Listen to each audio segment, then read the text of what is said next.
On with our review of the Constitution era for the Constitution era test.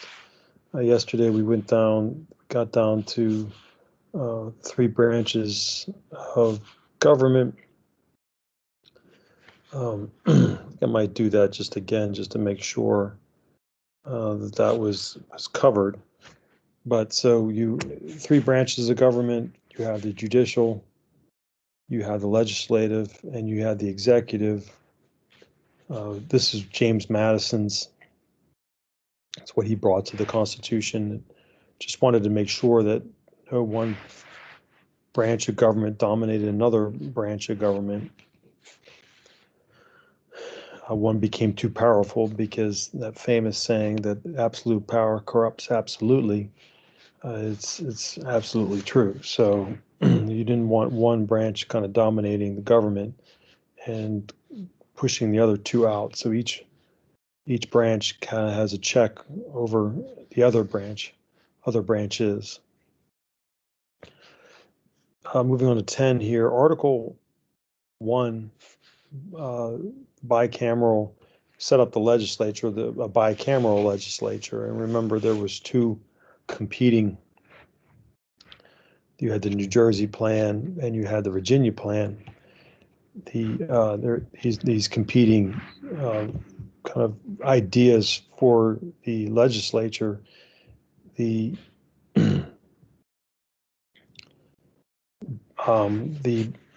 New Jersey, they wanted just one vote per state, and the Virginia plan was they wanted based on population. So Article 1 set up so you had both. You had the House Representatives would be the population, based on population, and um, the House or excuse me, the Senate based on just one vote per state. Article going to a number, and that's all I think I'm going to test you guys on for Article 1. Article 2, which was number 11 here for our review, sets up the executive branch that defines that you're going to have the president. Okay, they'll have veto power over the Congress. You have the a term of 4 years. At the time, there was no term limit. You could have been president for as long as people were willing to elect you. But Washington went out after 8 years, and presidents up until Franklin Roosevelt, they had honored that or followed that tradition of doing 2 terms and then bowing out. And there was an amendment added to the Constitution that limited terms to 2 terms. Article 3 set up the judicial branch, which defines you have 9 Supreme Court justices, and their job is to ensure that the government and laws of the country follow the Constitution. They can determine laws unconstitutional, and they have to be changed to that point. The example we make is Brown versus Board of Education. Students in the South were going to segregated schools, and Brown versus Board found that to be unconstitutional and overturned Plessy versus Ferguson. And the schools at that point became integrated throughout the South, and it took a long time for that to happen. But eventually, the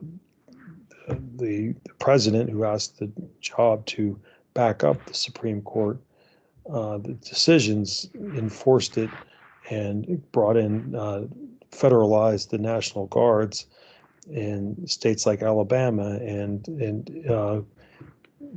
escorted children to school who had previously been not allowed to go to those schools. Article 5, the Constitution, it enables the Constitution to be amended, and what this involves is you have 2/3 of the Senate and the House must approve of the amendment to the Constitution. And then it goes to the state legislatures, which must 3/4 of the state legislatures must approve of the amendment. And then the Constitution is amended. Ratification, that was actually Article 7 of the Constitution. You needed 9 states of the original 13 colonies to ratify the Constitution. Started off with Delaware in December of 1787, and it ended with New Hampshire, the 9th state, in June of 1788. Rhode Island was the last state to ratify the Constitution, but you only needed to go after New Hampshire. It went into effect. The Anti-Federalists were people like Thomas Jefferson, who did not see the nation as a developed industrial nation. The Anti-Federalists believed that America should be a nation of farmers, small farmers, and they believed that America should keep things simple, no taxes, stay out of foreign affairs, let the world kind of do what they're going to do, but America kind of stand alone and kind of work on their own, not worry about what other countries are doing, not worry about development, let the states handle roads and let the states deal with problems between themselves. And the federal government, they would have been content with just the Articles of Confederation, the original document, but they were very different than the Federalists. The Federalists were the exact opposite. They wanted development. They wanted the taxation. They wanted to be able to raise armies. They wanted to be able to, America in the 1790s was incredibly underdeveloped compared to how it is now. People like Alexander Hamilton knew that you needed to raise money to kind of develop the country. So James Madison, George Washington were some prominent Federalists, and they felt that the Constitution needed to give the national government some strength in order to lead America. The Whiskey Rebellion was the first time, kind of a first real challenge to the Constitution. Western Pennsylvania farmers had a tax had been placed on whiskey, and Western PA farmers, that was a main source of a serious commodity. They would take their corn and they would ferment it and distill it into whiskey, and they would use it to trade, and it was their kind of their currency, and they really didn't think they needed to have any kind of development in this part of the country in the 1790s. It was very rural and very, very, very little foreseeable development that would benefit them anytime in their lifetimes. And so they were totally against this idea that the Federalists had. And so they refused to pay the tax. George Washington rides out, and he didn't even make it halfway across the state, and the rebellion was over.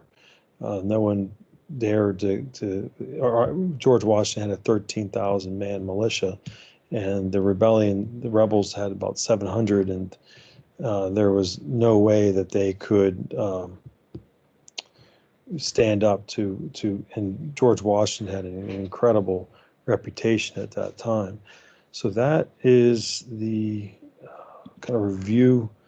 That's the second part that you guys need to be able to do your tests on Friday, and hopefully that helps you.